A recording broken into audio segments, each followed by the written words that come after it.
So here we have the Audi A4 Avant S-Line on a 67 plate.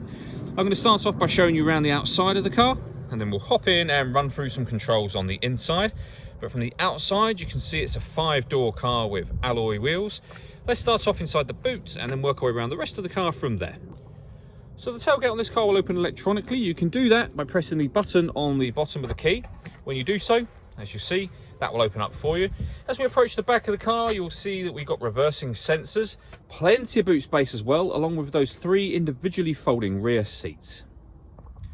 Okay, so we're just going to work our way back round to the front of the car, and then we'll hop in and run through some controls on the inside. Now that we've done a full circle of it, you can see it's in excellent condition the whole way round. Just briefly before we climb in, I think it's what we're seeing the interior from this exterior point of view. There's plenty to run through on the dashboard, so let's hop in and we'll do that right now. Okay, now that we're inside the car, we're going to start with the dials. On the left-hand side, we have the rev counter, and on the right-hand side, the speedometer. We've also got the fuel gauge over on that right-hand side as well. In the middle, you can see the total miles for this car, which are 9,307. Also in that section, we have a digital readout for the speedometer. The information that's displayed there can be changed for various different bits of trip computer information, and there are other menus available to you as well, from audio all the way through to satellite navigation, and back over to the beginning again. If we back out to the steering wheel now. Okay, so starting on the left-hand side, we have buttons that can change the information that's displayed on the main screen. On the right-hand side, we have stereo controls, satellite navigation controls, and phone controls, including voice activation for the phone. And then underneath, just here, you'll see that we have cruise control. This car's also got a speed limiter as well. Over in the center, we have the main kind of entertainment screen, if you like, radio screen for the car. All the movements that you see me making at the moment, they're all being done using this dial just here. You can also use these collections of buttons to highlight certain things. So if I want to go to the radio, for example, I can push that up.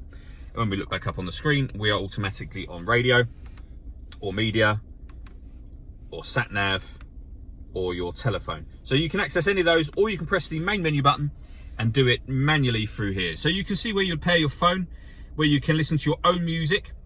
This car's got a USB input. You can also stream your music wirelessly via Bluetooth audio. When it comes to radio, we have DAB digital radio, as well as AM and FM as well. The main volume for the stereo, incidentally, is controlled just here. Working our way down from that screen, this car's got 3-zone climate control. So you can independently control the passenger and driver temperature, and the rear passengers can control their own temperature as well. You can increase and decrease the fan speed. You can turn air conditioning to eco or off completely. You can determine what direction you'd like the air to be distributed in for driver and passenger independently. Once you're happy with all of those settings, the air conditioning is on at the moment. You can hit auto for either side of the car, and the car will take over control of the speed of the fans, as well as the direction of the air, in order that it maintains this temperature. And as I say, you can do it for both sides of the car. To override it, you can either readjust the fans or press that button again. We've also got heated driver seat with 3 different heat settings, and the same on the passenger side.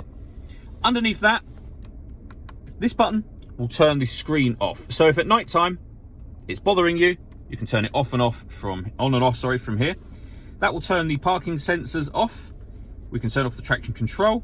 This button turns off the stop and start. So this car is designed to cut out when it's stationary in traffic to save you fuel. Hit that button to turn that system off.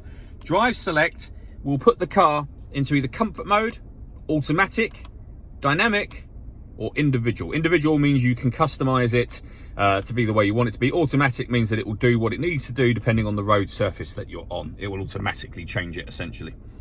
Under that, we have a 12-volt charging socket, the USB input, the button to start and stop the engine. So you just need to make sure the key is in the car with you.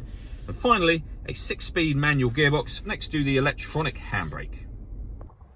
All that leaves me to say is thank you for taking the time to watch this video. If you'd like to come and see the car in person and have a test drive, please feel free to call any of our MJA sites. We'd love to hear from you soon.